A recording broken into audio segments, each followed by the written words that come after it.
Constitutions limit the power of government in many ways. The most common way of limiting the power of government is to specify certain fundamental rights and that all of us possess as citizen and which no government can ever be allowed to violate. The extras contain an interpretation of these rights were varies from constitution to constitution. But most constitution will protect a basic cluster of rights.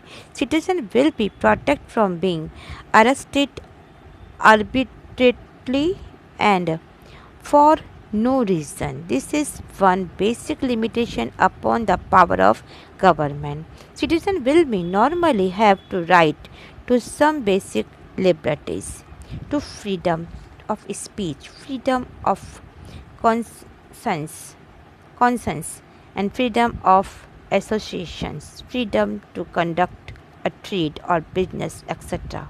To practice this right can be limited during time of national emergency and the constitution specify the circumstances under which these right may be withdrawn.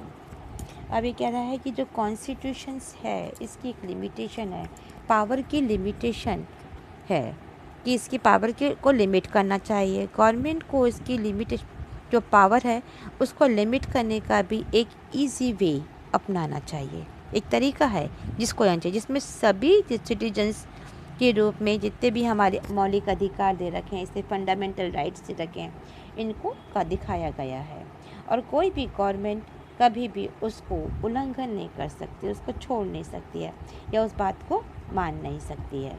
ठीक है, इन rights का जो वास्तविक रूप है, जो सही तरीका है, उसकी भी इसके अंदर क्लासीफाई किया गया है कि डिफरेंट कॉन्स्टिट्यूशन के अंदर समय के साथ साथ हमारे कॉन्स्टिट्यूशन में चेंजेस आते हैं, क्योंकि 1946 में जो कॉन्स्टिट्यूशन था आज तक वो नहीं है। जब भी चेंजेस आते हैं तो उसके एमेंड्स जो हैं वो उसमें ऐड कर दिए जाते हैं कि 1946 में जो प्रॉब्लम थी आज उससे डिफरेंट हमारे सामने प्रॉब्लम है।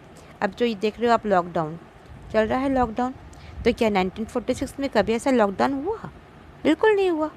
जब नहीं हुआ तो उस समय की अलग कुछ ना कुछ डिफरेंट बात हुई होगी, क्योंकि उस समय कोल्ड वार चल रहा था या सेकेंड वर्ल्ड वार हुआ था, तो वो फर्स्ट वर्ल्ड वार या सेकेंड वर्ल्ड वार जो हुए थे उन्होंने उस चीज़ को देखा था, लॉकडाउन को उन्होंने नहीं देखा था।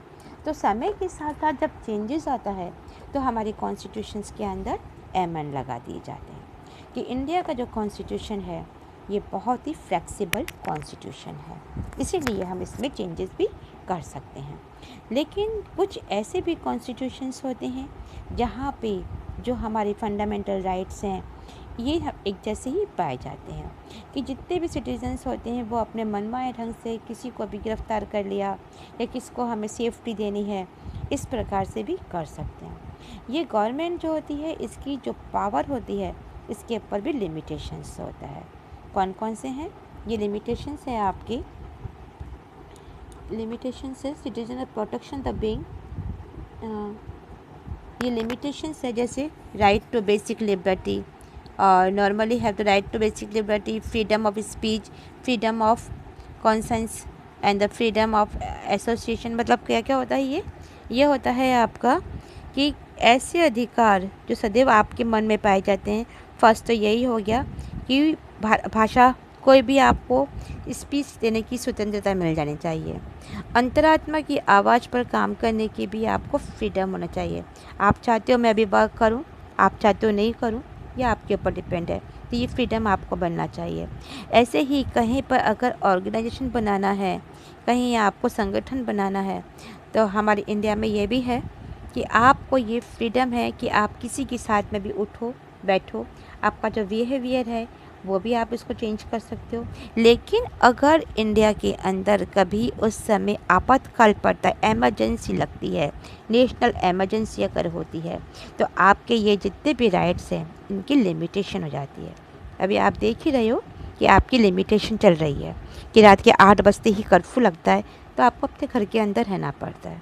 तो यही सब जो हैं कि अगर कभी भी कोई भी अगर एमरजेंसी